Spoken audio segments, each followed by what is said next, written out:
I'm turning the mics on now, so. Thank you.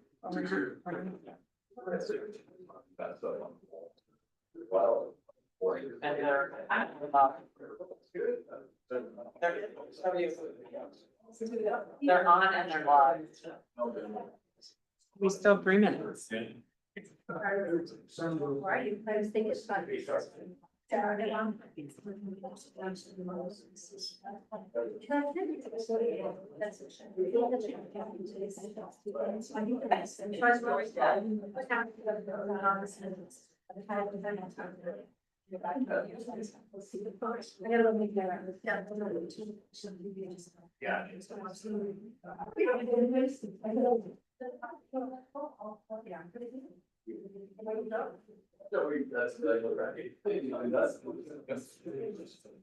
Oh, I don't know that, there was this thing that.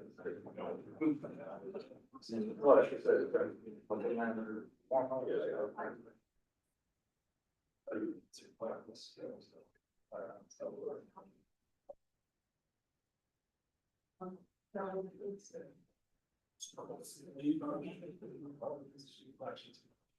See it on there, so that's fun. Besides, we have audio.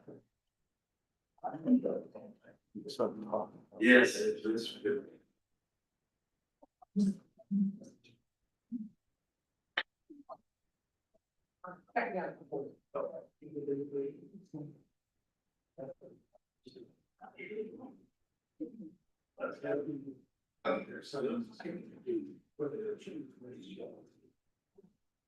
They got to fill it down.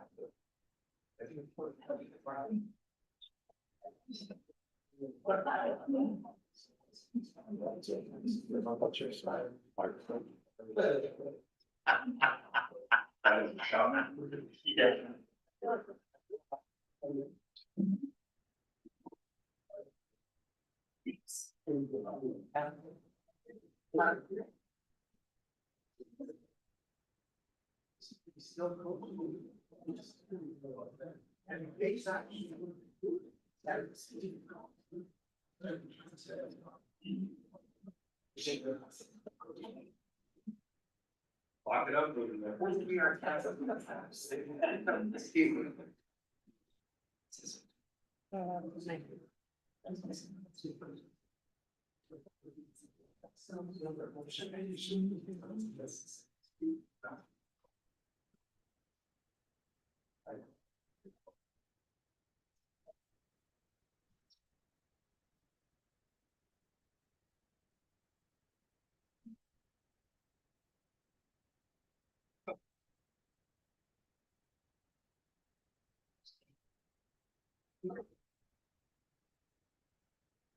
You're good to start, Tracy. Good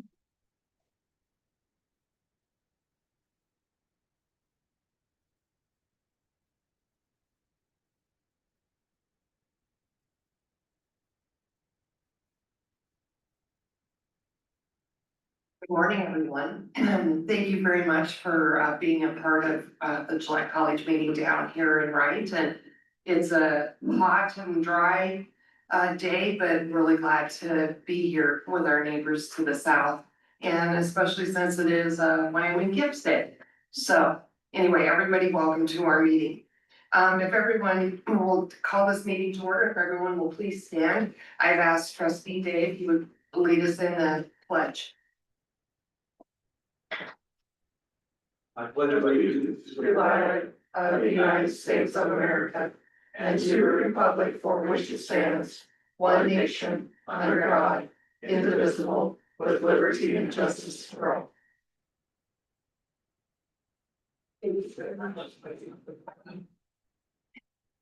Ms. Henning, will you please do the roll call? Yes.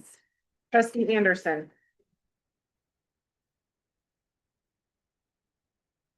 I'm sorry. Trustee Day. Here. Trustee McGrath. Present. Trustee Palmer. In attendance. Trustee Smith, Here. trustee Wasserberger, Here. and trustee Williams. Yes. We have a quorum. Thank you very much. I'd like to request a motion to approve the agenda for our regular Gillette Community College District Board meeting, which is obviously being held here and now, Wednesday, July 15th. So moved. Second. Been moved by trustee Williams and seconded by trustee Day to approve the agenda for our meeting held here today. Is there any discussion?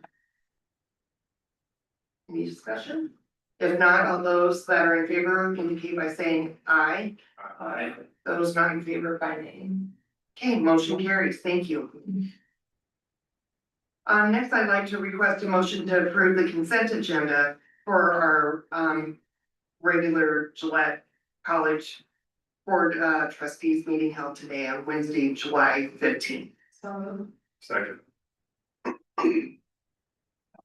It has been moved by trustee Anderson with the second by trustee McGrath to approve the consent agenda for today. All those in. Madam Chair. point of Yes. Order, please.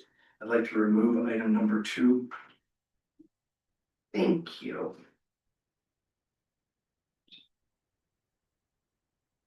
Okay, excellent. Any other discussion? Any second. I was just seeing if there was any other discussion to add into that before we go ahead and make the motion, but yeah, we need a second. Re-motion. You can amend it, you can amend your motion to. amend my motion to approve the consent agenda of item 2. And your second, trustee McGrath then. Okay, any other discussion? Okay, all those in favor indicate by saying aye. Aye. Those in favor nay. Motion carries. All right, for the good of the district. So, Madam Chair, I guess the reason for the removal of item number 2 is I've never seen them. Yes, so they were not contained in our packet, Right. correct? Yeah. Yeah. We'll have to work with us, to get those out to all of us, yeah, I'm sure. So we put that on the agenda for next meeting. Yes.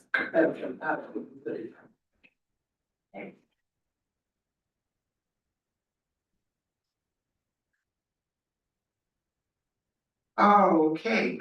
Thank you for those point of order and clarifications. For the good of the district, this is our time for the, that includes the good news from the, not only the college, but the trustees. So this is a time of sharing those things that we celebrate, surrounding, the board of trustees and the college. So we'll start off with the good news from the trustees. Is there any good news that the trustees would like to share? My grandson, Bodie, last week in the mountains, sure where, proposed to Addie Westbrook. So they're trying to figure out when they're gonna get married. And I know Bob Palmer is waiting for the phone call from FIFA. The final game of the World Cup. Well, that is very exciting. That'll be a long wait. Well, congratulations on the engagement. Other trustees? I had a wonderful family gathering of all of my maternal grandparents living descendants last week in the Bear Lodge Mountains, and we had a wonderful time and memorialized my mother who passed away in December. Some lovely guy. Sounds great. Thank you for sharing. Mr. Palmer. So, Chair, just as a reminder, all of you should have received in the mail your optional 1% survey. Please take time to fill that out. It's important to the town of Wright. It's important to Southern Campbell County. It's important to City of Glenn and the balance of others in Campbell County. Please fill this out and let the elected officials in this town of Wright, let City Council, and most importantly, our Campbell County Commissioners know how you want your dollars to be spent. So take the time, and you can actually drop this off give her this beautiful town hall. So take time to fill it out. Thank you, Madam Chair. Thank you for sharing that. Any other news, good news from the trustees? If not, we look forward to good news from the college. President Overlander? Chair Wasserberg, trustees, thank you so much. All such great news. Now, just to tag on with what trustee Palmer has said, don't forget to vote in the primary in August. Exercise your right to vote. Go vote, go vote, go vote. Okay, so my news to share, of course, since we've been together, is we have the final results from the 2026 College National Finals Rodeo. We had some great finishes. So Bradley Grubb, who was our President's Award recipient for Athlete of the Year, finished 5th in the nation for barrel racing. Bradley's coming back for one more go with Gillette College, and her younger sister will be joining us in the fall. So we're looking forward to having them. Staley Adams, 7th in the nation for breakaway roping. Staley has completed her go with Gillette College, and she's moving on to the next chapter of her life. She has certainly been an inspiration to all of us, and just a lovely young woman who has a bright future and career ahead of her. So we wish her all the very best.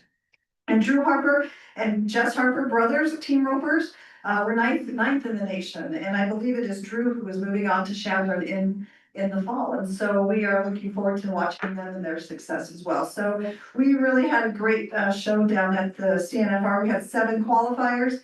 And then, of course, the 4 of them who finished in the top 10 out of over 4,000 college rodeo contestants. So Gillette College continues to shine, not only locally in our region, but in the nation as well. And the other thing I would share, and I did get Dr. Spriggs' permission to share this, Dr. Spriggs had a hip replacement last week, and he is doing very, very well. I've had conversations with him. He's looking forward to coming back. And he certainly is on the road to recovery, and we wish him well on his journey ahead. And so with that, I would ask anybody else if you have good news to share. Everybody? Nobody? Okay. That's where we're at today. Good news from the college. Thank you, President Overlander, and please extend our get well to Dr. Spriggs and hope that he does heal quickly. And if not, there's some key people that we probably can connect with him if he needs any excellent healthcare, nursing care, advanced practice, physician related, PTs, OTs, you name it. He did inform me this morning that he's staying with his daughter, and she is taking very good care of him and making sure that he's eating when he's supposed to, taking his pain meds. So Rhiannon's doing a great job taking care of her dad. Okay, great. Well, we're very happy as family with you, but wish him a quick recovery for sure. On to organization reports. President Overlander, if you would please give us your president report.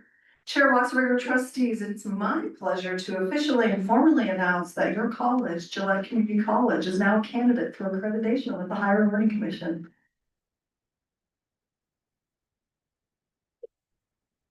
Just had some goosebumps there. This has been quite the journey, don't you think, to get to this point? A lot of hard work, a lot of dedication by not only the trustees, our stakeholders, but certainly our Gillette College faculty and staff team. So we're very pleased with that outcome, very pleased with where we're at right now. So I do want to just give you a little, some details on what's next. So you have received the letter from the commission in your materials, you've seen it. You do know that we have a 90-day window to provide a provisional plan. That provisional plan has a lot of detail to it. There's detail in there about how we're going to either teach out or become a transfer receiving institution. We need to detail that out for, because it impacts our students, right? So we need to detail that out for the commission. We believe that we will be a transfer receiving institution because we don't need to teach out those programs. Those are NWCCD programs that our students are currently enrolled in, and they're not closing any of those programs. So students will have an option, we believe, to either finish out under the Northern Wyoming Community College District or transfer their credits to us. One action that this board may need to take is creating a policy, improving a policy that waives the residency requirement, meaning that our current policy states that a student has to finish so many credits with Gillette College to receive their degree or certificate with us. We may need to bring forward a policy that would, in the short term, in the short interim, waive that for the students. So that's part of it. We'll also make sure, again, according to the requirements, that we have all of our policies and procedures in place to meet federal compliance regulations, all the assumed practices. And those will be pieces that we lay out in the provisional plan as well. Dr. Spriggs and I had a conversation with our liaison, Dr. John Marr, in early August to lay this out with him and seek clarification on a few things. Once that happens, we'll be able to finalize the provisional plan, and then we'll be able to lay out more clearly for you what that next phase of seeking early initial accreditation looks like. We continue to evaluate that.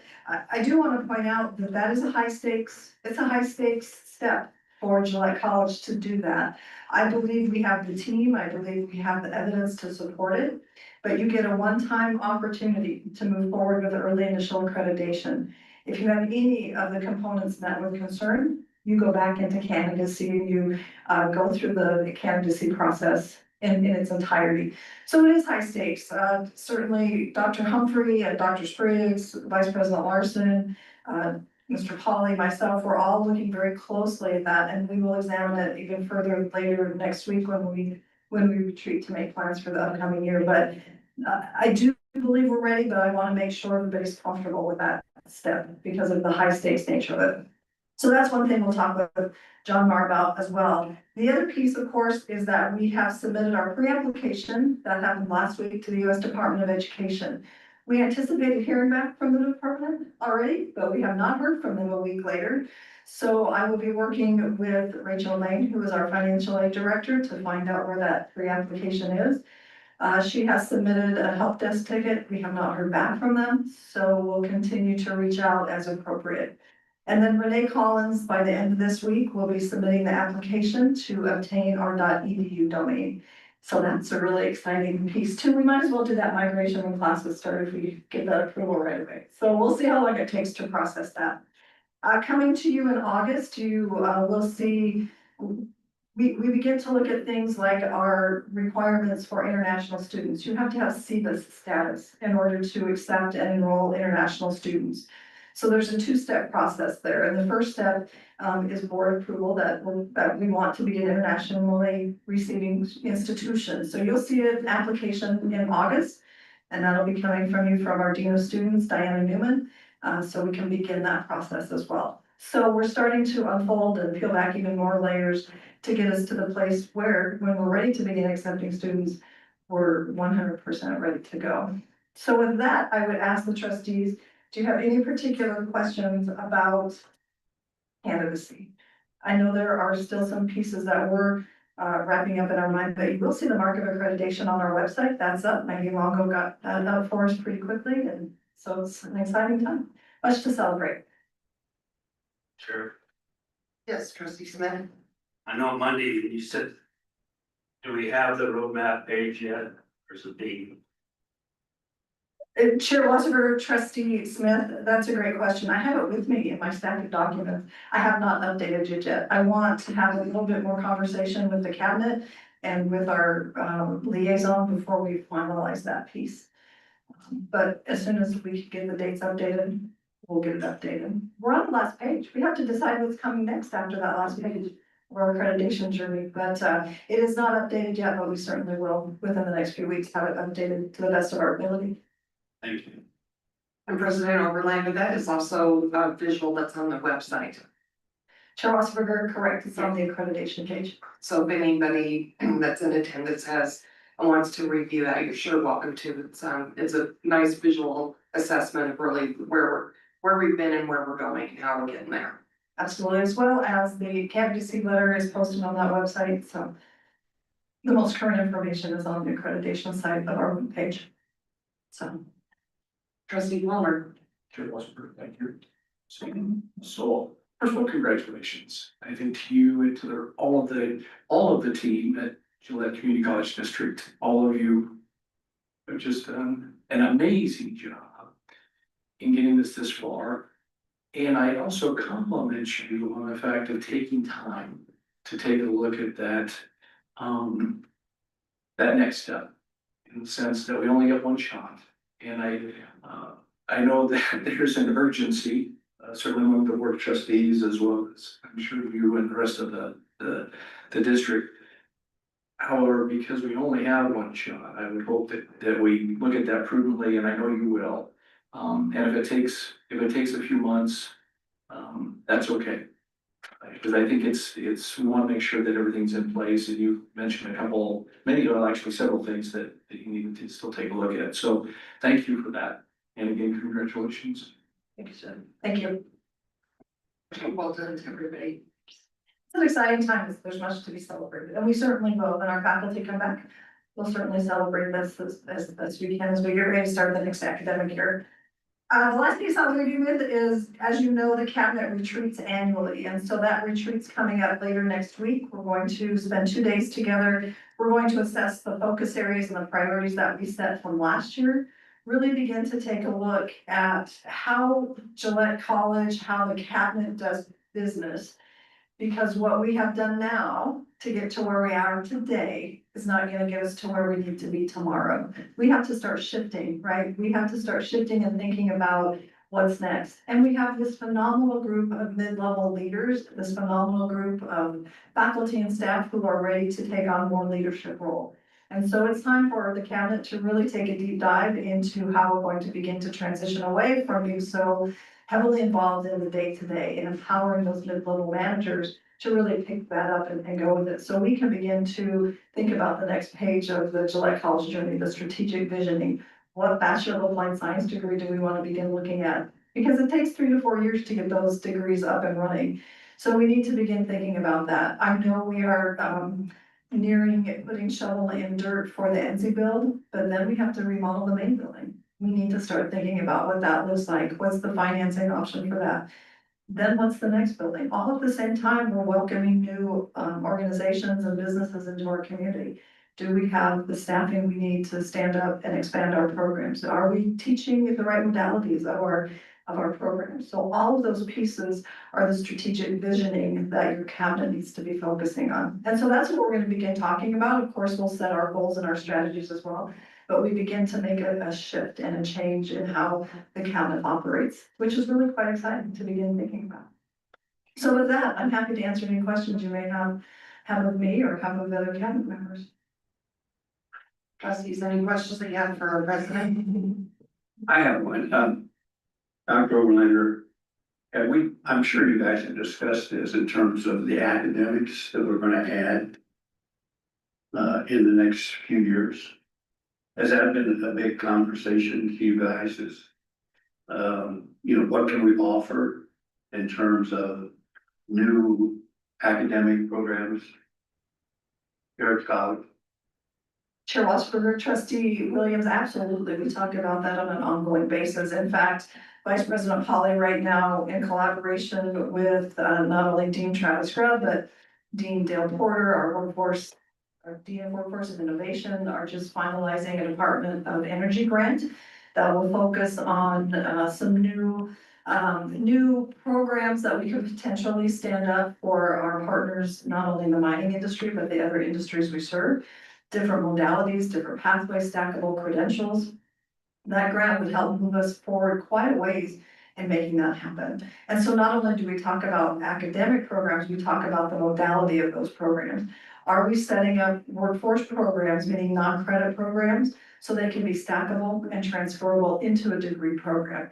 That's one of the goals that we had when we brought on the Dean of Workforce and Innovation. Whatever you do, we want you to parallel that with our academic side. The other piece that we know we need to focus on is health sciences. We need to offer more by way of healthcare in our community.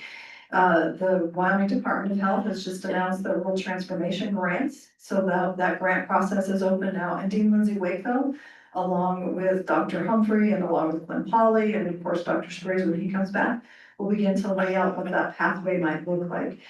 What is the stage that a student who may not be ready to go into a nursing program, or what can they pathway into the nursing program or pathway into a different field in healthcare? There's so much to be offered for students who want to work in healthcare, but maybe don't want to become a nurse. So yes, absolutely. We are always looking at those opportunities. And of course, we just approved another 3 or 4 programs with the Wyoming Community College Commission. So absolutely. Thank you. So just for clarification for those who may not have read the letter, canvassing period is 4 years. Chair Wasserberger, trustee Anderson, candidacy is typically up to 4 years. Normally, the minimum is 2 years. The option that there is embedded within the process is to apply for early initial accreditation. Early initial accreditation is the one-time chance you have if you're in a place where you feel that you are meeting all of the criteria for accreditation, you've met all of the assumed practices, you can meet federal compliance. And if you'll recall in our candidacy visit, we had one subcomponent, 3E, which was met with concern. Everything else was met, but that one met with concern made criterion 3 met with concern. So in order to hit initial accreditation, everything has to be met. And so that's why it's such high stakes, because if you don't, and it's an adverse action, it shows on your record as an adverse action with higher learning commission. So it's high stakes. But again, if anybody can do it, we can. So we just need to take time and really make sure that we're ready to go. So. Great. Trustees, any other questions? Really good discussions. I know that, when we did meet with the HLC, this is a very interesting process for them to watch us do, especially with the strong desire and belief that we can achieve candidacy early. But we're also going to have to make it bulletproof per se, because they just really are learning about establishing a whole new college, a whole new junior college. When so long we have been linked with Sheridan through NWCCD, so they're eager for knowledge. We're going to have to make sure that they have all the knowledge and education that we can possibly provide them to give them that belief that we are ready, because we will be ready when we say we are. Great job.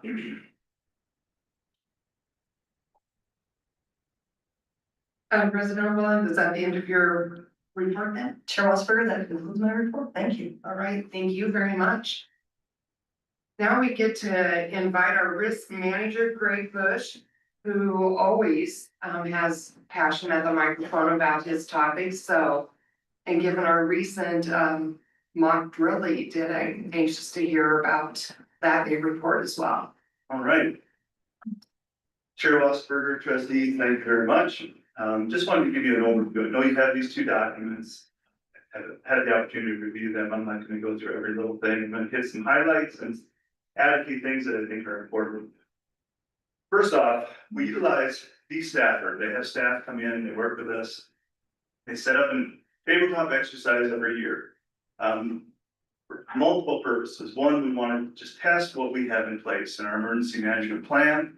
It also meets clear requirements. So every year we tie in an evacuation piece to this exercise. Need to meet those as well. So this year was a tanker truck rolled over, spilled methyl bad stuff, whatever you want to call it.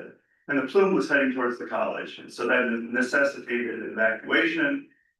There were some injuries associated with that. A couple of things that I think are important that I want to point out are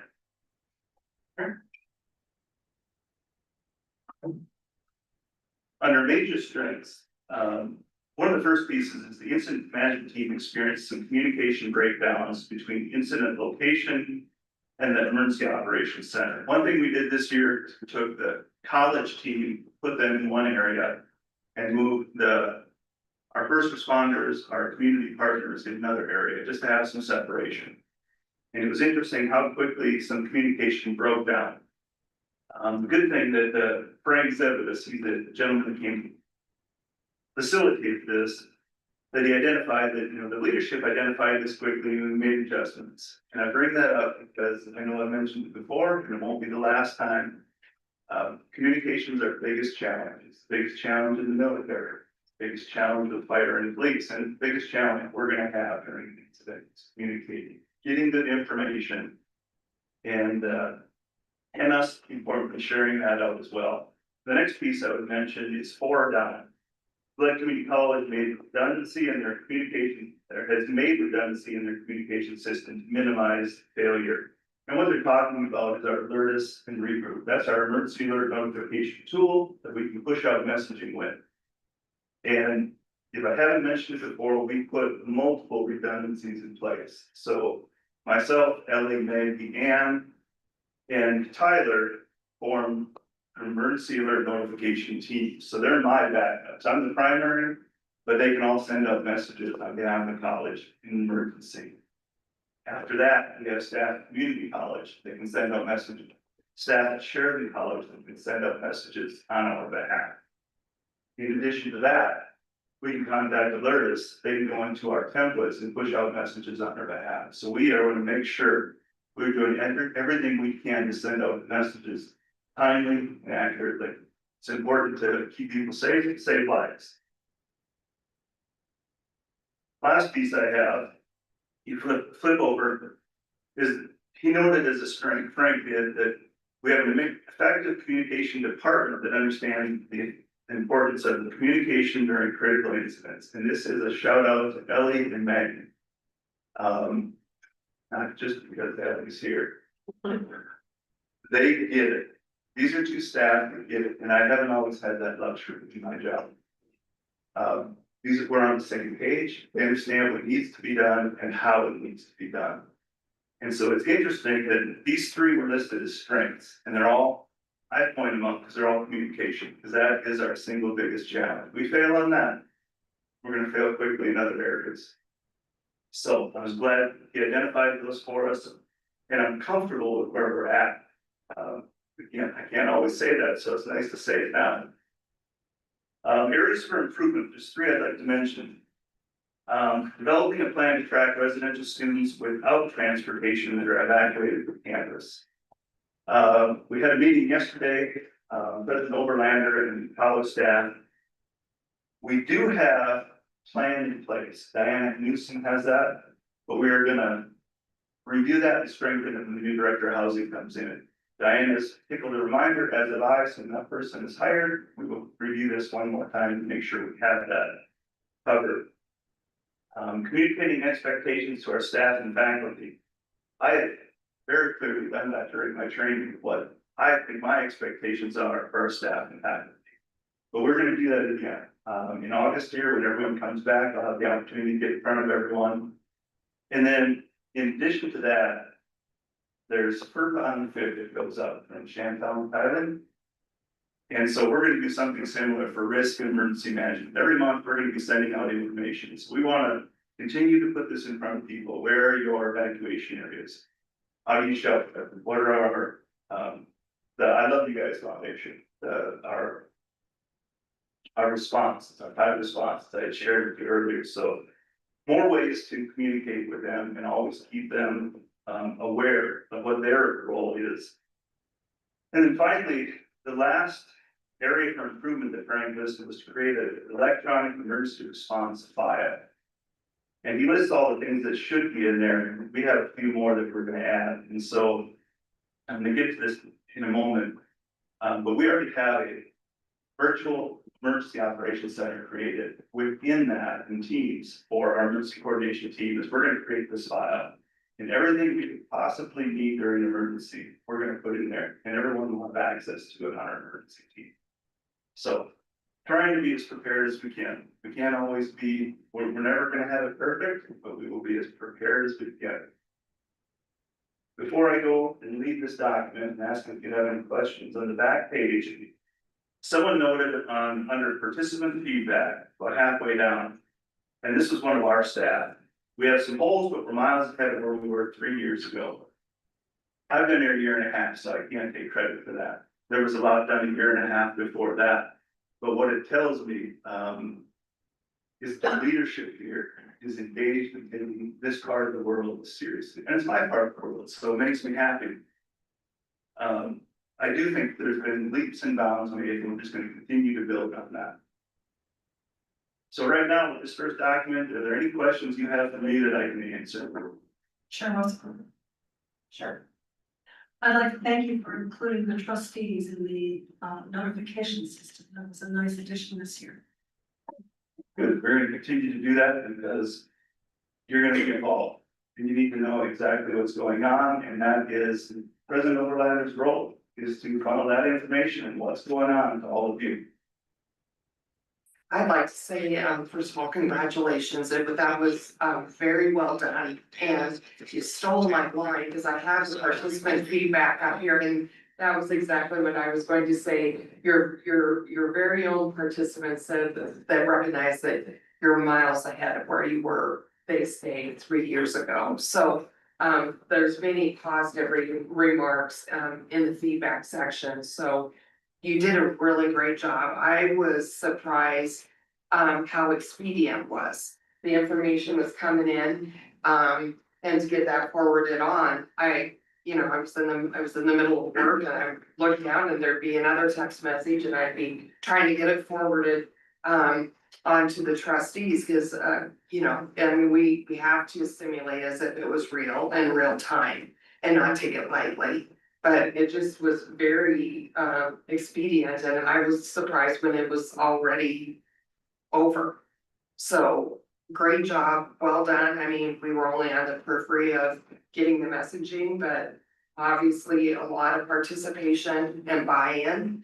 And that says a lot for our leadership, and especially within your division of this focus. So thank you for really implementing that, and was very well received from what I see and from the assessment. Other trustees? Carol, Yes. I would go back to the major strengths, bullet point number 1. Gillette Community College, I don't wanna gloss over this. Gillette Community College is a strong risk manager that understands improvements necessary to enhance campus safety and emergency response. So while you've only been here a year and a half, I think leaps and bounds have been made because of you, and while you were wonderful in complimenting everyone else, I didn't mean to compliment you, so thank you. Thank you very much. Well deserved, trustee McGrath, thank you for doing that, absolutely. Trustee Palmer. Madam Chair, thank you. Just a couple points. Again, congratulations. I think this was a well done exercise.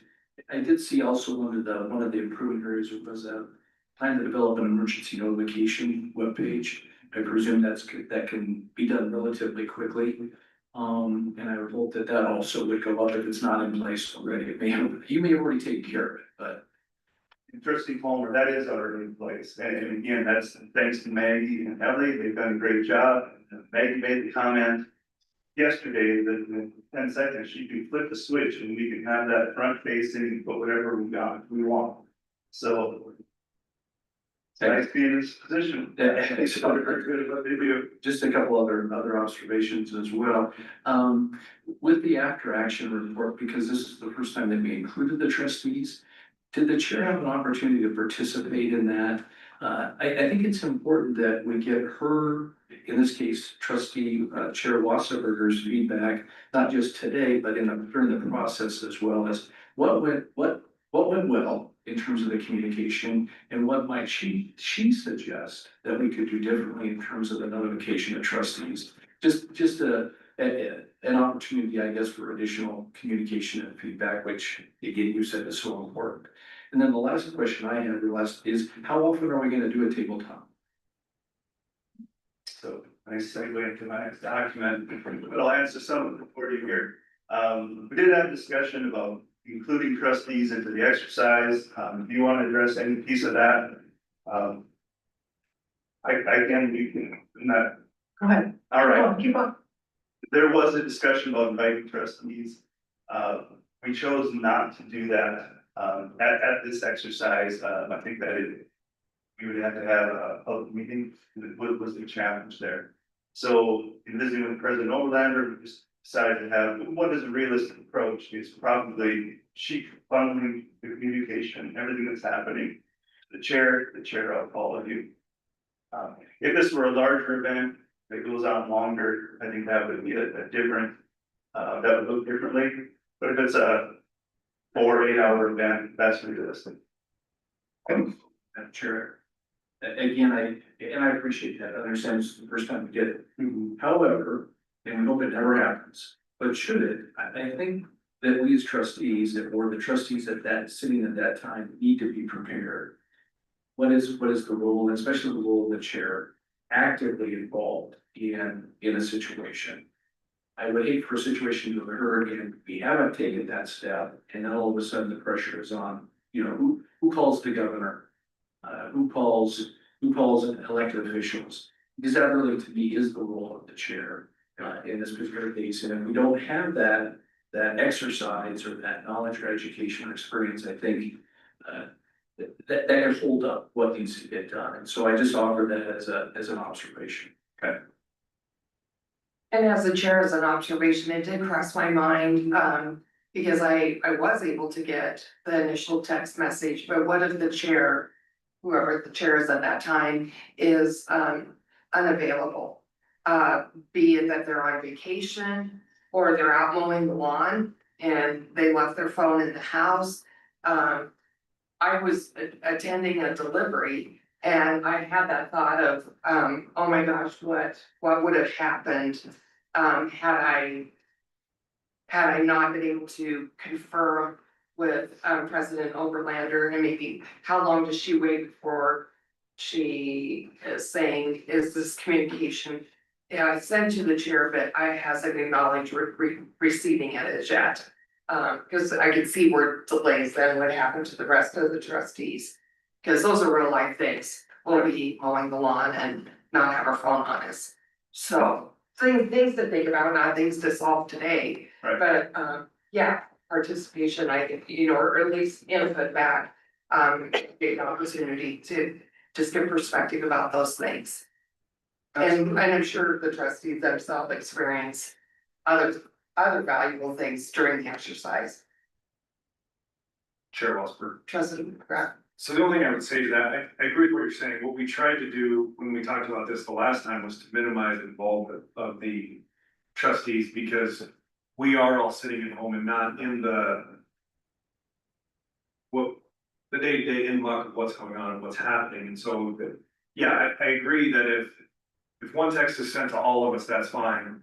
But what I understood was it was ultimately the chair's job to disseminate the information to the rest of the board. I think that feedback for you guys would be, if you don't get an acknowledgement from the chair, how quickly do you move on to the chair-elect to disseminate that information? Because I don't think it's very long before, if something really did happen, people start asking us questions. I completely agree. I just give you my thoughts, which is great. And so I don't fault the way you did it, because I understood that's the way I thought we were doing it. And we knew at the time it was gonna happen, so. So, and we spoke to this when I did visit with the board, maybe 5-6 months ago. Yep.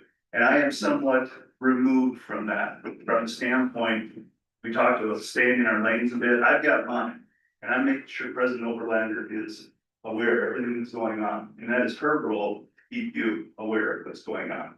And so, frankly, I'm leaving that to her. Fair? Chair Westmer, I just have an interesting question. Being a science guy, All right. how long did it take us to realize that this was liquefied gas in terms of when the accident happened? And it's heading to the college. How long did it take us to realize that this is what it was? And that is a wonderful question. That's where some of the confusion came in. It was interesting watching it unfold, because we knew a tanker turned over, staff had responded, and then they collapsed. So something's affecting them. But for us to try and find out what that was challenging. Even with the fire department there and their staff, and we had first responders clearly giving us two different answers on what it was. And so we're trying to sort that out again, which is real life. That was 10 minutes before we got things sorted out as to what it was, what we were dealing with, whether this liquid that spilled out was atomizing and rising, or falling down to the ground and going towards the college. And there were challenges there, about 10 minutes. So who figured it out? Ultimately, that's the fire department, and then They figured it out. yep, they're from lack of my terminology here, but they're I think it was the big Chief Fox, right? right. They're chemical response team. Our fire department has that. They're trained in that. That's not exactly what they're called, but I'm close. And I didn't forget about your other question. If I could go to our next document here very briefly. Front page, you take a look at that. This is just a cycle of emergency management. I'm gonna go through this quickly. I'm probably needing up some time here. All four pieces of this are important, and oftentimes there's multiple pieces here to get overlooked a lot. One of them being recovery. I just want you to know that we're working, and I could have marked this up quite a bit, but I'm gonna give you an example for each one. Preparedness, we just did a hazard vulnerability assessment. We looked at all the hazards we had and ranked them, so we can focus our efforts on what the our highest risk is. Under response, our emergency coordination team, we put them together, we went through training, to flip it over, those are the 4 trainings they went through. Yesterday, we had our first quarterly meeting with the emergency coordination team, so. Leadership is giving 2 hours to the team every quarter, and we're working through an exercise. The first, it will be tabletops we're talking through, then we'll move into functional exercises where they're actually doing. So to answer your question, every quarter, 2 hours, I got them, and we're working on getting better. Under recovery, one that's, like I say, often overlooked. We are right now, one of my goals for the year and working with Ann is a disaster recovery standby contract. So there's nothing that can happen at Gillette College that these big vendors can't come in and take care of, nothing. And they can be here in 48 hours to put a new temporary roof on, they can dry out books that have been flooded in the library, it doesn't matter. So we're gonna put that in place for our college, but we're also gonna be writing other colleges, community colleges and systems participate in that. And I hope they do. Whether they do or not, that's their decision, but we'll have that. Last piece, mitigation, and one piece I just put in here as an example for you, blade control and active shooter training. We're mitigating the loss of life by training people and having these kids handy for everyone. As I mentioned to you before, active shooter events, people are dying while police are stopping the active shooter. So we're giving our staff the tools and the training to prevent the dying. And active shooter training is the same piece, mitigating that loss of life. So we're hitting all 4 areas. You flip it over, very brief here. First boxes are, this is what we're modeling our team after. This is FEMA's emergency, ICS model. Here's the training we went through under number 1. So I'm gonna go through the next few incident specific, position specific binders. Every position here has their own binder I've created. They have a hard copy and they have a digital copy, which they can open up and refer to.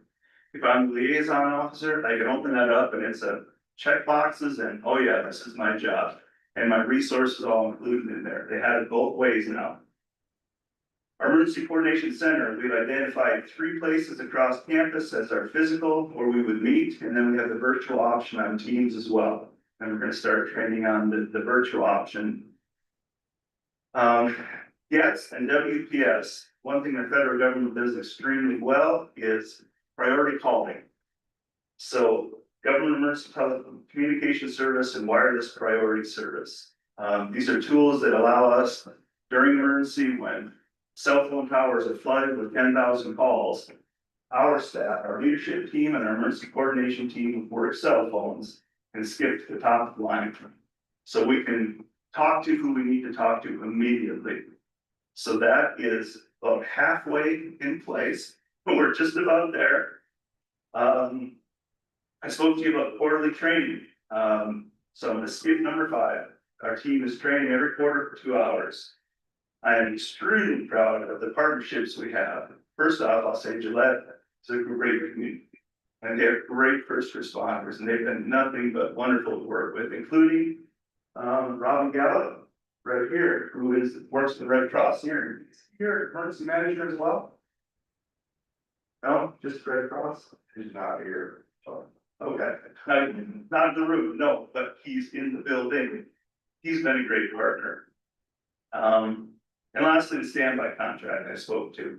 So the reason I just put this little 2-page for you is we spoke about these things when I first came up. And I want you to know they're getting done. They are being done. So if we was to continue to move forward and build on this. But I'm happy to take any questions you have.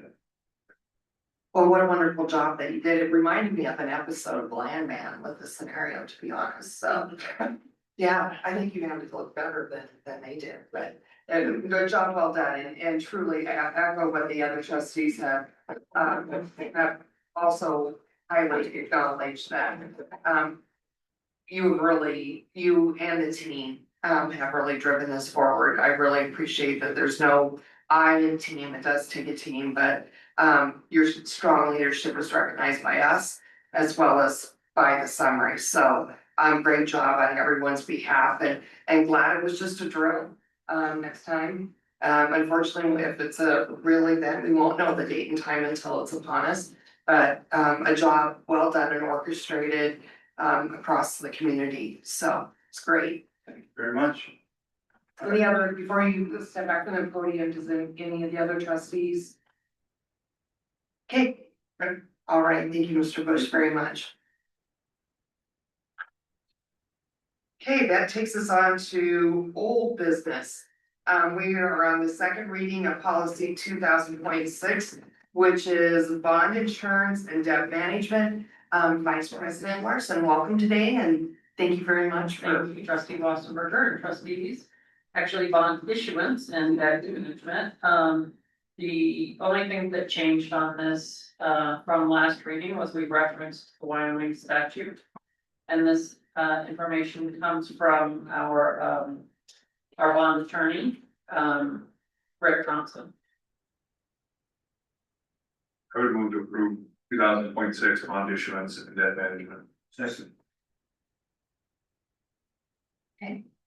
It has been moved by trustee McGrath to approve the bond issuance and debt management, seconded by trustee Palmer. Is there any discussion? Any discussion? If not, we'll move on with the motion. All those in favor indicate by saying aye. Aye. Those not in favor, nay. Motion carries. Thank you.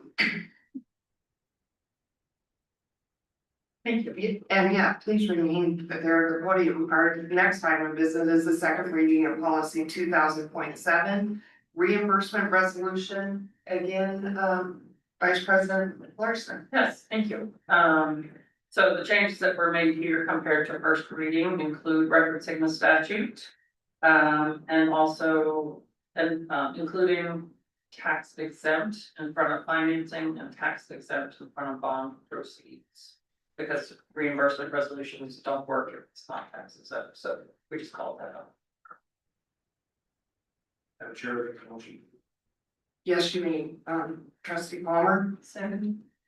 It's been moved by trustee Palmer and seconded by trustee Anderson to approve the second and final reading of policy 2000.7 reimbursement resolution. Any discussion?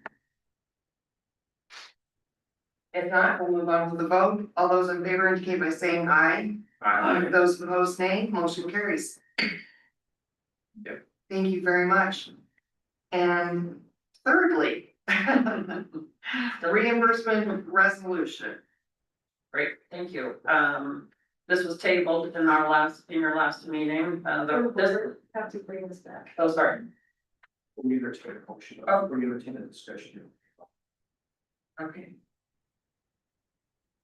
So, do we need a motion for that? I'll move to take it Off off. the table, okay, Second. okay. It's been moved by Palmer and then McGrath, to take the policy of reimbursement resolution off the table. Any discussion? All those in favor indicate by saying aye. Aye. Those opposed, nay. Motion carries. There we go. Thank you. Great, thank you. This resolution, I've labeled resolution number 1, assuming there'll be others. But this formally declares the college's intent to reimburse eligible project expenditures for the NZ building from the proceeds of future tax exempt bond financing. The resolution allows the district to incur and pay project related costs prior to the issuance of bonds, while preserving the ability to reimburse those expenditures. This resolution establishes compliance with federal tax regulations governing tax exempt financing.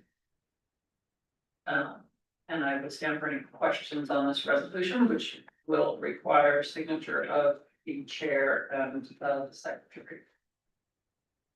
Okay, I'd like to request a motion to approve the reimbursement resolution. So moved. It's been moved by trustee Williams and then trustee Day. Yes, a second. Any discussion? Trustee Palmer. My question is this clarification. So in the almost 5 years that we've been in existence. This is our first resolution. Our first resolution to reimburse expenditures. So I guess the point of clarification is, I would say that we need to make sure that all of our resolutions, whether it be for whatever purpose, if it's a resolution we put forward, it should have the correct number attached to it. So that if 20 years from now, people are saying, what was that resolution number? And then we keep a document that says, here's our resolutions in chronological and order. So for this one, I would say that we change it to 001-2026. Because I think this is the first resolution we've had this current calendar year. Or we could say 001-2027, which would be fiscal year. And I would defer to the chair and the other trustees as to how, but I think it's important that we have all of our resolutions listed in a way that are easy to find. And I think that's a strong suggestion.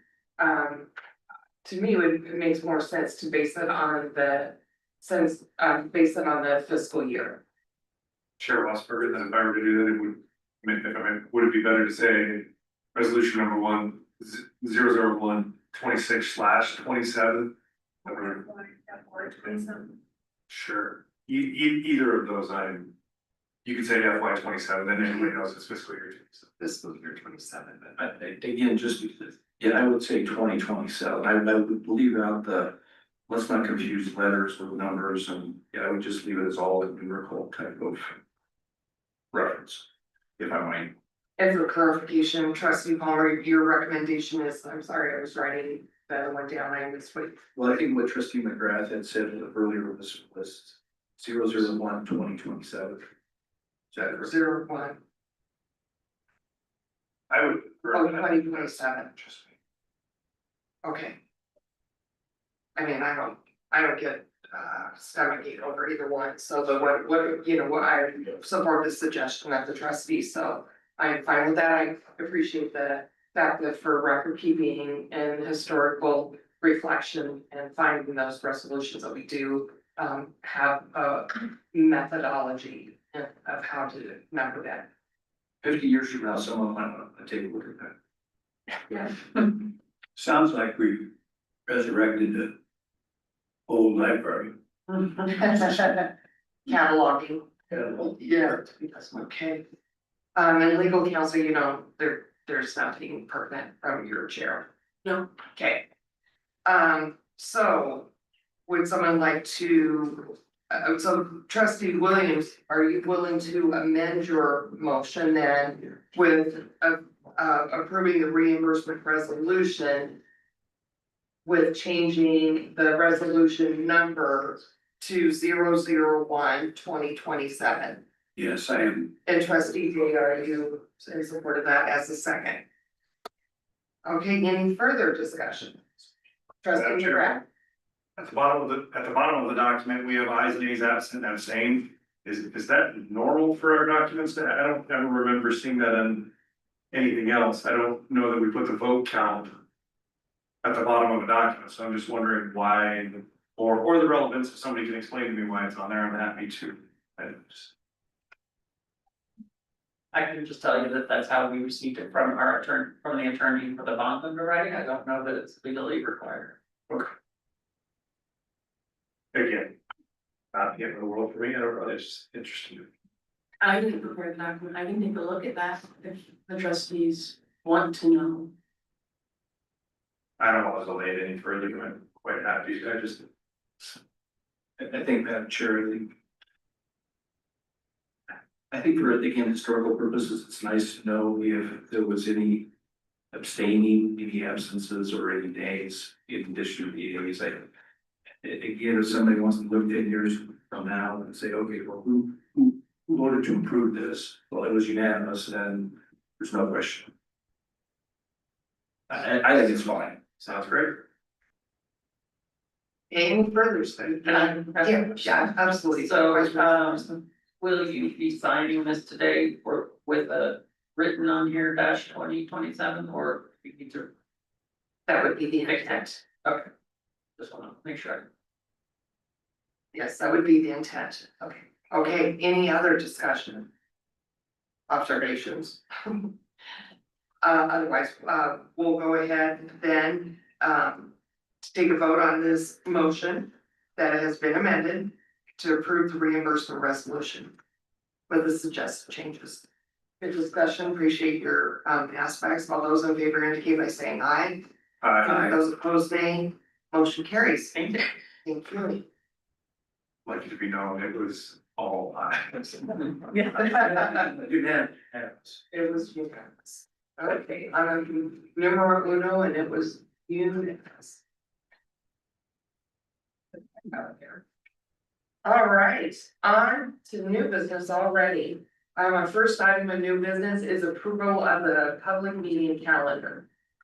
Chair Westford, trustees, this is your annual public meeting schedule. We have included in your meeting schedule this year, the budget workshop, as well as the budget hearing. We have adjusted the spring break, March 24th. That is a week later than what it normally is to adjust for our spring break, July College's spring break, which unfortunately this year does not coincide with Camden County School District.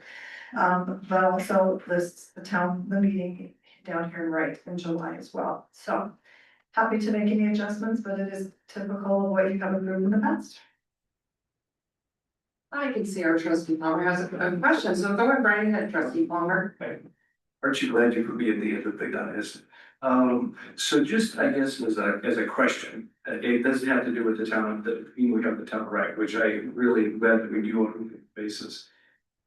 Given the history that we've had and that they also have port at the same time, should we just go ahead and make the change to noon now?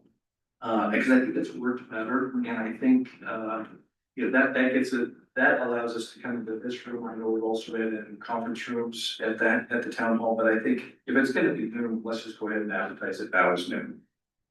I have no problem with that. I think that is a good suggestion and it didn't work out well, especially in this beautiful room that we get in media and let us use. I think obviously that's the sensible thing to do. Is there any other trustees? Madam Chair, one question for me. I know it's the way it's always been. Do we normally put our retreat on here as well? Do we schedule this far in advance, or do we, as we get closer, since it's also a public meeting, do we schedule our retreat as part of this as well? Madam Chair, trustee McGrath, we have not included your actual retreat because that date moves a little bit. Okay, This year it's an election year. You likely will not want to have your retreat until after the election. But if you want, we can schedule it and get it out here, but it's typically, I think, has been that first or second Thursday of November. we happy to publicly go invite, that's one thing. And I actually have the same question because generally at that retreat is where we do our strategic planning review. And I wanted, since that's basically another workshop, I was wondering that same thing myself. So thank you, trust me, Garth, you got ahead of me, but same line of thought. So if you're okay with that, we actually know when we're gonna hold, just advertise that additional week. And trustee Wasserberger, Chair Wasserberger, trustees, of course, anytime there's another workshop or a special meeting, those get posted as appropriate accordingly. Chair Wasberg, I would move to approve the calendar with the one change of making July 21st meeting beginning at 12 noon. Is there a second? Second. Trustee Williams? Okay, it's been moved by trustee McGrath and seconded by trustee Williams to approve the public meeting calendar for 2026 to 2027 with the change of July 21st, 2027 being at noon and right. Any other discussion? If not, we'll take the vote. All those in favor say aye. Those opposed, nay. Okay, that will be our calendar for the next year. Okay. The next item of business that we have is that we had the governance committee review our policy 1000 series, and for record keeping, that would be trustee McGrath, trustee Smith, and myself. did a work over with the help of Miss Henning, to give you the suggestions for change. I would like to have these policies. We'll have a motion, from the committee to move, to be able to adopt these and start moving forward. However, I know there's going to be discussion. So during the discussion time, or during the discussion phase, I'd like for you to indicate which policies, that you want to have time for discussion on, if, unless there's opposition amongst the other trustees, that's the format that we're gonna use today. Okay, all right then. Approve the 1,000. Yeah. Yes. Second, oh, you don't need a second because it was. We don't need a second. Yeah, exactly. So, trustee Smith has, made a motion to approve the, series 1,000 for the policy, the board policies for us. So now for discussion. And you're gonna have to be patient with me as I try to make sure I pull these out. It does any, you might as well start from far left, of the table. So, Madam Chair, Yes, first of all, I want to thank you, trustee, Smith, trustee McGrath, and Ms. Hinton, for all the work that you did to go through these. Because this is a lot of work, and I can tell that you put a lot of time and effort into this. With that, I do have some suggestions, and some of them are probably, more grammatical. And some of them are very specific to the language that was in or included in the policies. So I'm not quite sure, I don't want to take up all the board's time in the grammatical, I can send those to you if you'd like. But I think some of the reference to some of them I think is important because there's some corrections in there. So how would you like me to proceed? I would like to give a clean slate, or I would basically to Miss Henning of, that would include the grammatical as well as the other. And yes, it was a lot of time went into it, previewing these ahead of time. But then for Ellen to do such a good job with trying to keep up with the conversations and understanding the changes. So yes, we fully expected that there would be some go through by on behalf of all the trustees. But this is one of our most important jobs that we do, is policy making. Not only, what our other important matter is our president and evaluation process, but we set policy. So I would like it to be thorough and correct. So that was a perfect segue. My first comment on 1,000.2. And about halfway down, it says the two primary functions of the board. I'd like that to change to say the three primary functions of the board are policy making, approval of the fiscal year budget, and evaluation of the president. I think to leave the budget out, which we're responsible for setting the budget, setting the bill that we're gonna have, I think would be unfair to the board of trustees. It's a great question, it's a great point. I would leave appraisal in there, we actually looked that up, but. Yeah. So I would just add 3 and. Add setting the fiscal year, the budget. And however, I mean, if we put budget after appraisal, I think that's fine, but I still want us to leave out that that's an important function. Thank you for that suggestion on. Other trustees? Anything that you'd like to respond with that suggestion? And yet, what we did spend some time pulling up words to make sure that we were using the right word, and appraisal seemed to encompass the evaluation process as well. And then so part of that same policy, last sentence, if I read that right, I think it should just end, the period should just be at the board assessment. The board shall conduct an annual board assessment. Because we don't do the evaluation of the president as the fall. It's on the back, it's on this. Oh, It's the very last paragraph, that first policy. So your suggestion for changes, the board shall conduct an annual board assessment period.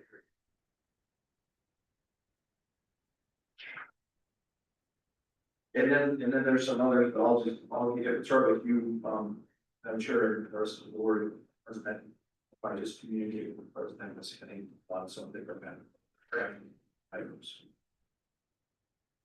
On that particular clause. works for me. Okay, is everyone in favor of that then? Okay, so we made changes with 1000.2, word authority and language description. Well, that's all I have on that. I don't know if. Is it this- The other trustees that was all. Just that. On that policy, correct, I understand that. Any other trustees you have, any additional things you'd like to discuss with that policy? Okay. Then, what would be the next policy? 1000.3. Okay. Membership of the Board of Trustees. Under references, at the right underneath that said references one statute 21-18-308 through 22-22-33. I go through, I don't think we want to use the word through. I think we want to use and. Because through is, there's about 24 statutory references, some of which have no bearing on a community college district. So it should, again, and I would defer to legal counsel and also to other board members, but I think it should be and. Straight away and 22-22-304, not through. And I'm gonna ask for Miss Henning's input on that, because I believe you did the legwork with us, and we talked about ensuring that we had current statutory numbers. Is there anything you can add to that, Ellie? Yeah, I checked those, but I have to check on the through and the and, that I'm unclear on that, I don't know. I agree with the through, maybe whether it be Dave or council, to make sure that we're not including statutes that don't apply. Madam Chair, trustees, what we can do is certainly go through with legal counsel and make sure the statutes are all accurate with the accurate word. I know that, Chair, that the goal that the statute should reference do involve the community college district. However, the word through, you're including all of the other statutory language that exists between. Yes. 8 And through 22-22-304, and there's a lot of statutes that don't have anything to do with community college districts, but again, all the word council. we did not take the time, obviously, in the committee, but we did ask for assurance of that. So, I mean, I would agree, it's kind of like, reading a Bible chapter and verse, so, we want to make sure that's accurate, and those are the most pertinent ones, and working with legal counsel, that's great. And we'll have that, information available then, for sure, by our second reading. I Okay, had a correction on that, which I think is just grammatical, and the taking out each. Yeah. The election shall be held at the regular polling places for the district rather than each district. It's a little bit more. right, okay, great, okay, How do you do that? Mm-hmm, Okay. mm-hmm. thank you, trustee Anderson. Other trustees, do you have any other input on this policy? 1000.3. It's interesting, just as, and from a historical standpoint, how these were written about when the new election, and this really kind of is like a birth document of how we started that, but we were able to just ax out all of the election detail, because that's what we have to have the first time around, and we no longer do that. Okay. 1000.4, board vacancy, is there any trustees that? Trustee Dave? I think, You like- currently, switching to Campbell County, be fine, but planning for the future, that is the district that changes geographically. We just need to leave it as a community college district. Madam Chair, Trustee McGrath. you can't elect a trustee outside of the county because they don't pay taxes, even if Weston and Kirk County became our district. Okay. Much like Campbell County couldn't elect a trustee up in Sheridan, so that's why we changed that. Trustee Anderson had a good, just comment on that earlier. To me, the Campbell County, comma Wyoming, because there is other Campbell counties in other states. And even though these are, we know this is Gillette Community College District Board policy. It just, I mean, it doesn't hurt to add Wyoming into that. And if the legislature changes the way they tax the districts, then obviously we got to come to all settings. Over. Trustee Palmer. So, Madam Chair, again, and I appreciate the hard work and tenacity that the committee was in. I guess my question was why the change, and because if we look at the statutory language, it doesn't refer to the county, just to the districts. And so the district, in our case, encompasses the whole county. And I was just curious as to why we want to change it from the district to the county. But what the food for thought there. Madam Chair, that's because, if I may answer. Yes, you sure can.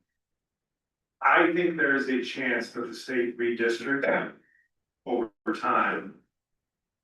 It was still, the taxing entity is still only Campbell County, even if the district, much like Sheridan College, was Gillette.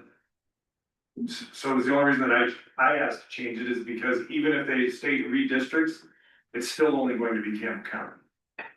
I could be wrong in that if they statutorily change it, but. Well, and I trust, or I'm sure trustee, you're exactly right, that there is the option if the district, if there's a petition in a surrounding or a bordering adjacent, but that way, adjacent county, if there's a petition for annexation, then they do become a taxing authority. And then the board would change in terms of makeup, because then the makeup of that board is based upon the taxing authority of both counties or three counties, however that works. And then it would still be Gillette Community College District, but the representation could change. I just, I don't really, this isn't a major point. I think if the legislature changes, it makes it available to go out and look at our adjacent counties. I think we should have a celebration. And then it could be the governing board committee or the policy board committee make that change. Otherwise, I would just leave it the way it is. I'm okay with leaving it the way it is with Gillette Community College District. I just put it in there because of the taxing authority was in. So your point is well taken, and I'm happy to revert back to the way through. Any other input? So we will, leave it then with Gillette Community College District. If that's correct, that's my understanding, and trustee McGrath, and you're okay with that? I am absolutely. Okay. Any other suggestions on this policy? On four. Okay, moving on to 1000.6, officers of the board. Trustees, is there any trustee? I think, Madam Chair, I think we already had a conversation that we were gonna change that first sentence. To delete that first sentence of that policy. That, Correct. Yeah, you, trustee Palmer and I had talked about that, and I do believe that, that we can just strike that whole first sentence, and it doesn't change the structure. And strike thereafter. Yes, and just start with the, Shall in December. yeah. Trustee Smith, trustee McGrath. I see the reasoning, works for me. It's. Okay, and just because you guys had already gone over this with me, any other trustees that have comments regarding that? So we'll make that change. I like that. We'll just start with the board shall at its December meeting. Any other areas of suggestions for changing this policy? Yeah, I have one, Sure. I think when we started. Maybe I'm wrong, that, did we talk about 1 year serving as chairman of the board. Is that how we determined this? How did we determine that the board, the chairman would be just a 1 year student? It's currently 2 years, Justin. 2 years. Yeah, Mr. Palmer served 2, I served 2. I think How did we determine? I think clarification of Madam Chair, trustee Brad and trustee Williams is that we elect the board chair every year and the officers every year.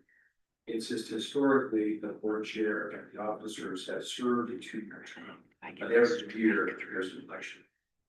And I think that's a requirement of the statute. I think that is. I have the election every year. And if the statute is referenced up there, we'll just ensure that is the way that is actually part of that statute, then should give that information. Thank you. Thank you. Okay, moving on then, if everyone's in agreement to 1000.8 meetings of the board. Madam Chair, Trustee Anderson? the last paragraph on the first page, an agenda shall be prepared by the executive board. I don't find anywhere where we say what the executive board is. And I don't know, I did not go back and look, I don't know whether it's in 1007 or not. Ms. Ennis, do you know, do we have that, what the executive board of our terms is exactly, is that listed anywhere? Let me check. Second. Okay. While she's looking that up, does anybody else have any other areas of concern of this policy structure?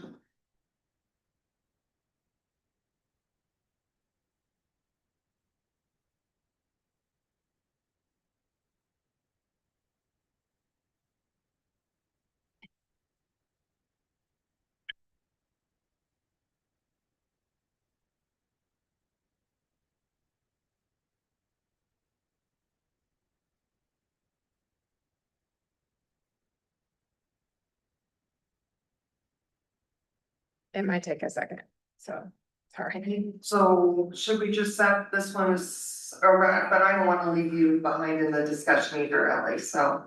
I was just saying, sorry. Okay, go ahead and If you go back to 1000.6, I think you could easily clarify the executive board shall consist of. At some point in that. So right now I'm looking at 1000.6 and we talk about the elections, but there's nothing that references the executive board. So I don't have an issue if we add a small sentence in there that says the executive board shall consist of the chair, chair-elect, and secretary or something to that effect. Maybe we do that if that's not outlined in 1000.7. I don't see 1000.7 with this. I know, but I assume that there is a 1000.7. Oh, we just didn't look. Madam Chair, trustees, the only piece of caution was you have for executive officers, you want to stay at a quorum, otherwise we have to call special meetings, so right, defining who would be your executive, right? Is that what you're saying, trustee? I am, yes, only because when the exec committee sets there's the maximum 3.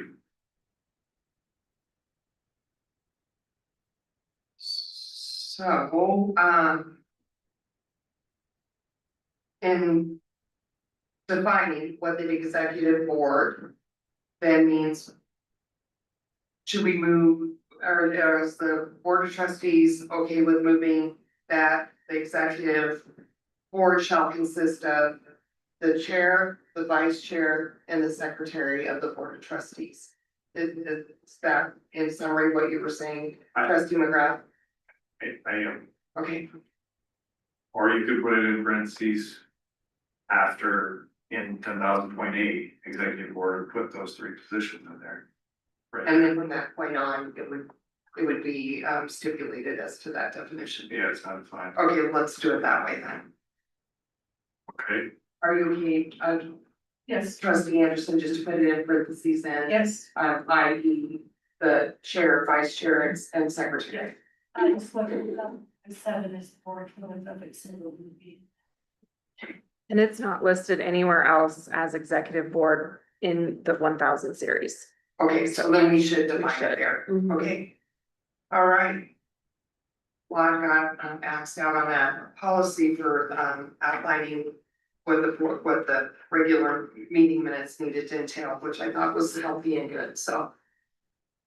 Okay, is everybody caught up to stuff enough to move on to 1000.9A, conflict of interest? Well, it says it's a procedure. Madam Chair, trustees, this is a procedure, you don't approve procedures, however, it is applicable to the board. I would note, and legal counsel representing Dave today is aware this is true. Legal counsel would like to do a little bit more work with this. There are times in your conflict of interest where if you have a conflict with a contract that the board is getting ready to issue, you do have to leave the room. If it is a conversation and we're approving another type of item, you need to remain in the room, not participate. But it needs to be noted that you abstain from the vote. So legal counsel would like to do just a little bit more work on this. If you don't approve procedure, so we'll just bring it back so you can take a look at it. Hey, trustee Palmer. I'm sure without approving this, however, I have some observations. Please share your And observations. then I'm glad that legal counsel to take a look because that first paragraph is very confusing. For example, it references Wyoming statute 35-2-413, which has to do with public health.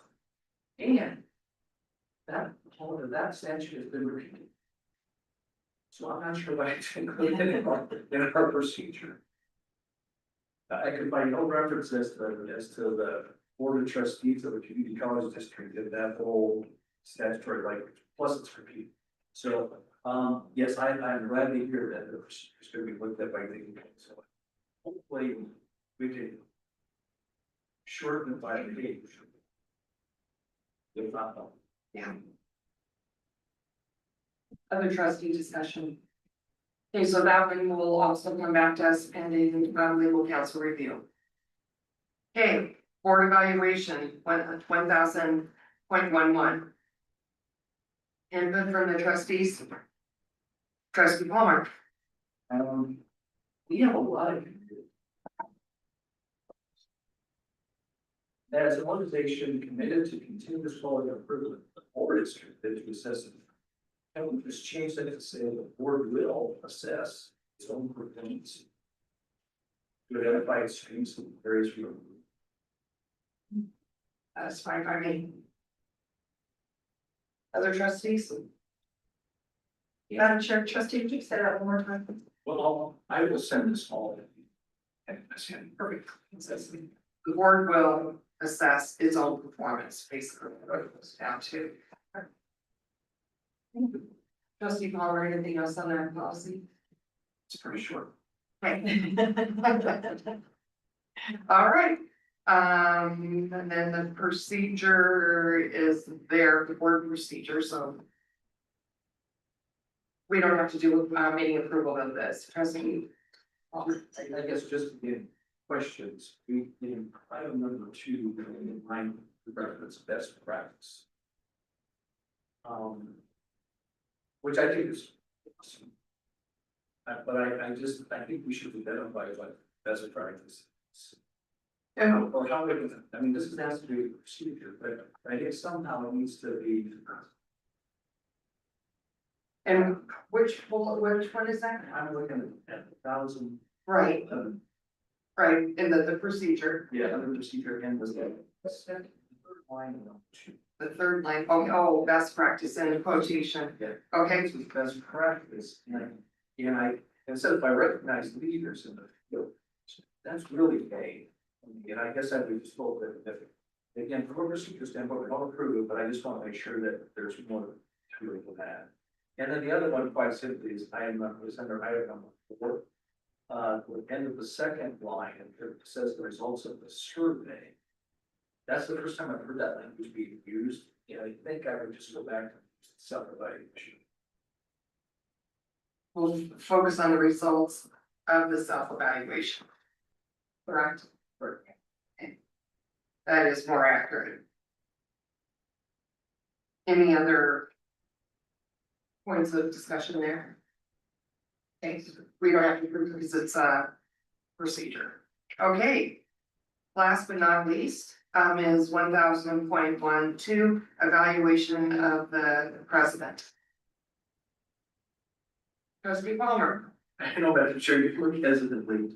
I'm just kidding, my neck is getting sore. So it's a good thing I can share, I can also go like this. Well, I have all of this. Okay. So Yeah. I want to congratulate Ms. Hayden for all the work that you've done. This is the last one, and but it's one of our most important ones. This is the evaluation of our trust. Correct. And so again, I would just ask that we remove the committee.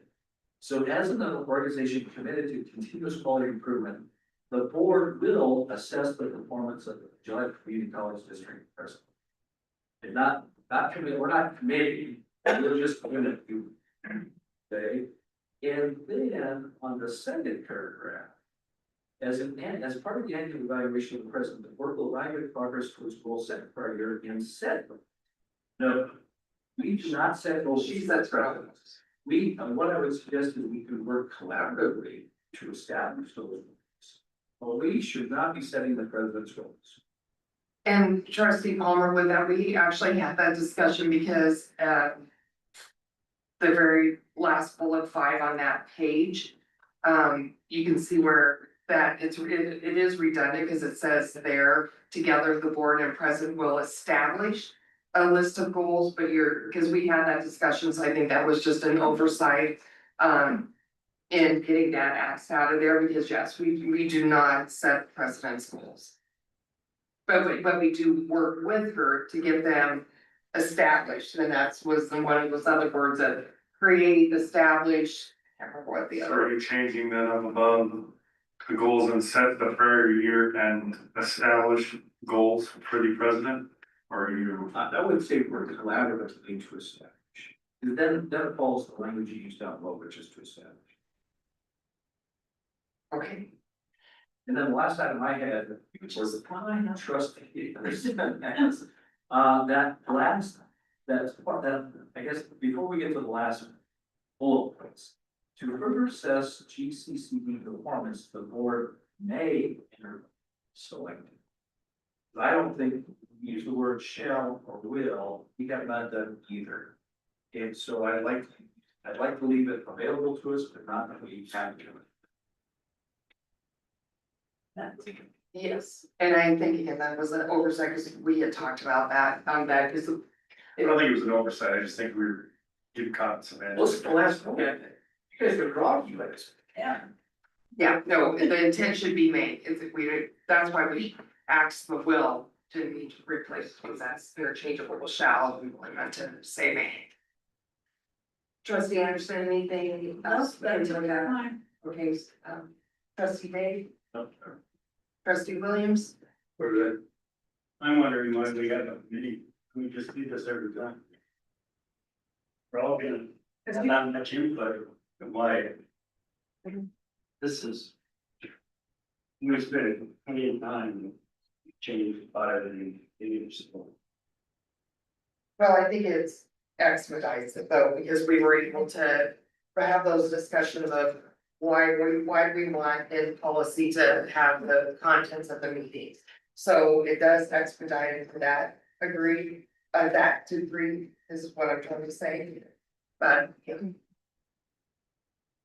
we can certainly consider as a board another approach to this. This is our first venture for the first set, so.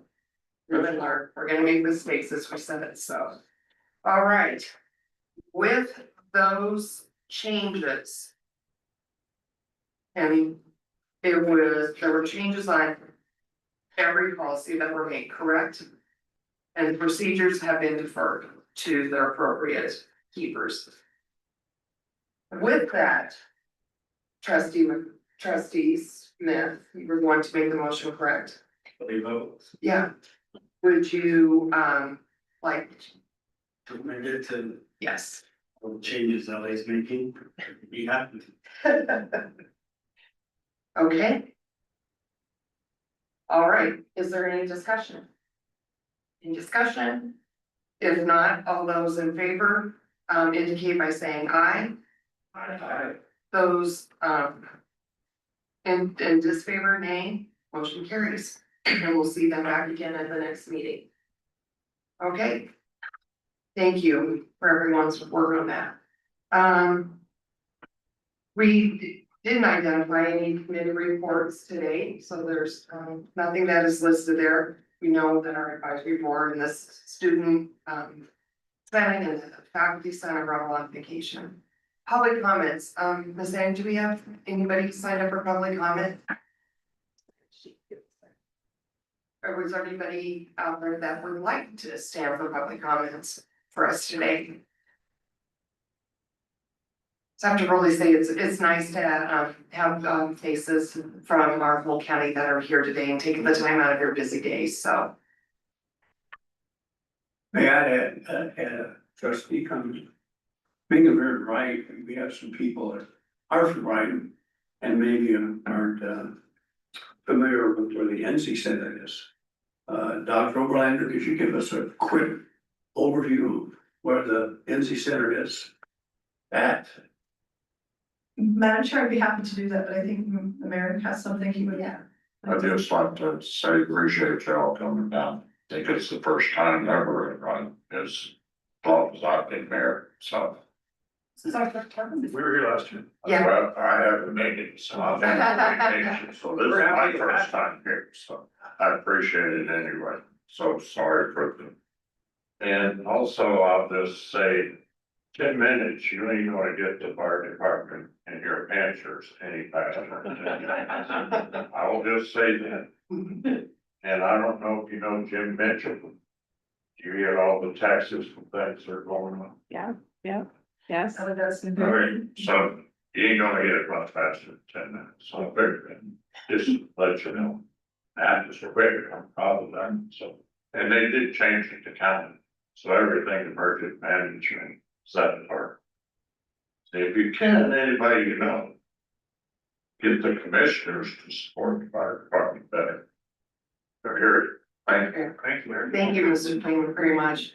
We really appreciate it, and we're happy to be down here.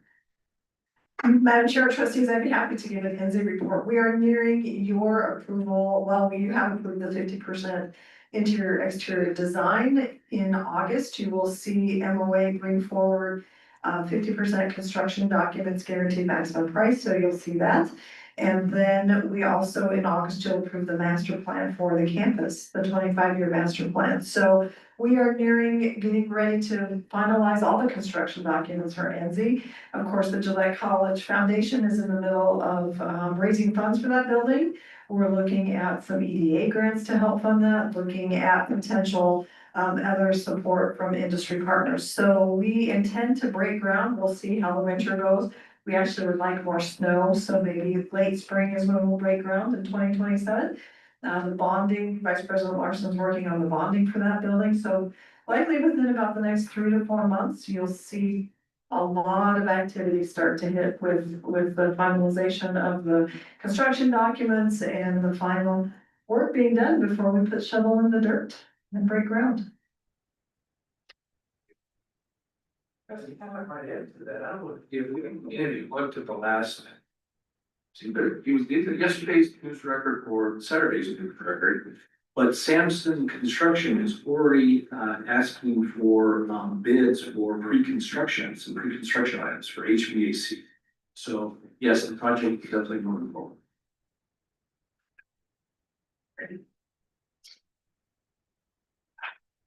And then last, listed on our agenda here is the upcoming events. I'm not obviously gonna read them to you, you can review them for yourselves, but important things to remove or to keep in mind. I'm sorry, and then don't forget about the election as well.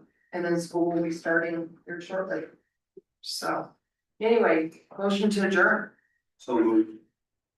Second, all right, thank you everybody for coming and everybody have safe travels back down the road.